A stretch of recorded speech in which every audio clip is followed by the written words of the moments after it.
どうもこんにちは。ジェニューウォッチです。今日レビューする時計は約1年前、2019年2月に発売されたモデルです。それがこちら、セイコープレサージュ SARW047 です。このモデルめちゃくちゃ好きで、ぜひ知らない人にも知ってもらいたくて今日紹介します。早速チェックしていきましょう。なんて時間を確認しやすいカラーリングの時計なんでしょ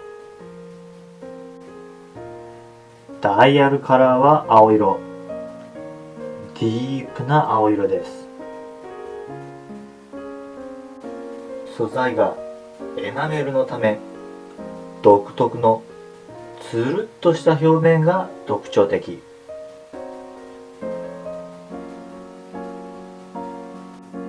その上に白色で印字されたローマ数字。このダイヤルの深い青色に映えますね。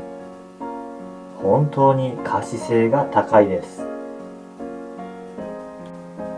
この白い自信、粉芯はエナメルのように見えますが、こちらは普通のペイントがされている針です。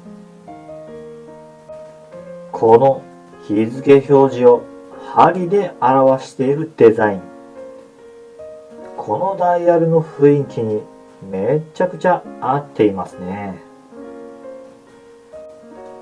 そしてこの秒針。テール側にローマ数字の雰囲気にぴったり合うデザインが施されています。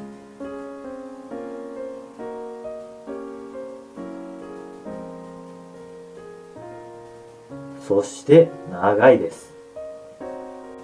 ダイヤルに刻まれている目盛りの上まで届くほど長いです。最近の時計の秒針はもう少し短く設計されていますが、このモデルは長く、それがかっこいい雰囲気を作っています。セイコーのこだわりを感じますね。本気度が高い時計だと私は感じます。素人好みではなく、完全に玄人をターゲットにした時計ですね。ちなみにこの時計はオートマティックです。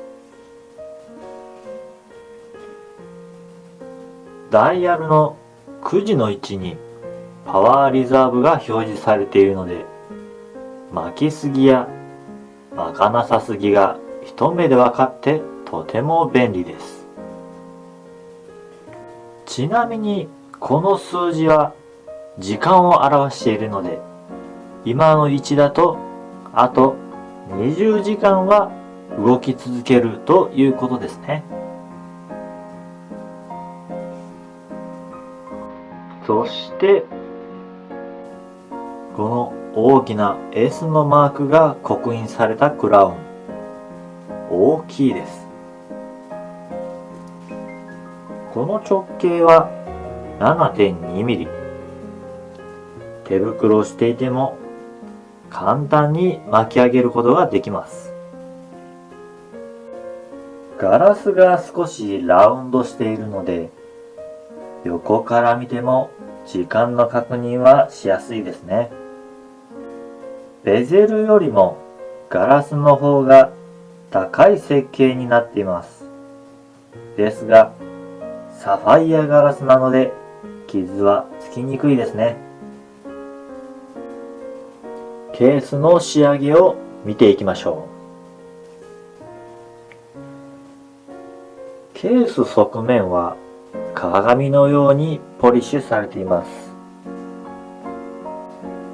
そしてラグの表面はラインが入った仕上げとなっています。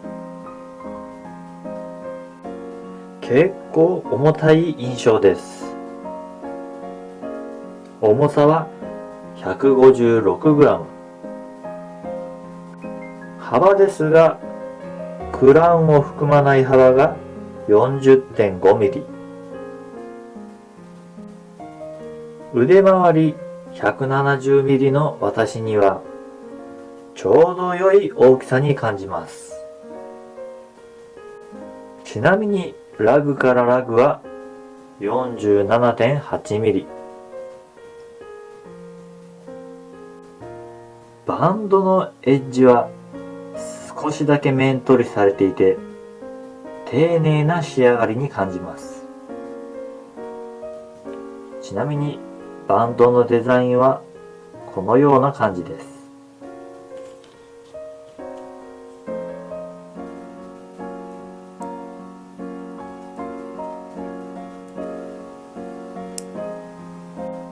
そしてこの弓管ですが固定されているので革バンドへの交換は難しそうです。ケースバッグはシースルーバッグになっていて中のムーブメントを見て楽しむことができます。いかがでしたか？私がこの時計を好きな理由伝わりましたか？一点だけ残念な点があって、それは夜光塗料が塗布されていないので夜見えないんですね。でもこのアダルティーなデザイン、本気度の高い秒針、まさに玄人向けの時計ですね。このチャンネルはいろいろな最新の時計のアンボクシングをしたり、最新の時計の情報をお知らせするチャンネルです。昔のモデルの中で私が好きなものも紹介していきます。もし気になる方はチャンネル登録をして最新の動画、情報をゲットしてください。それではまた会いましょう。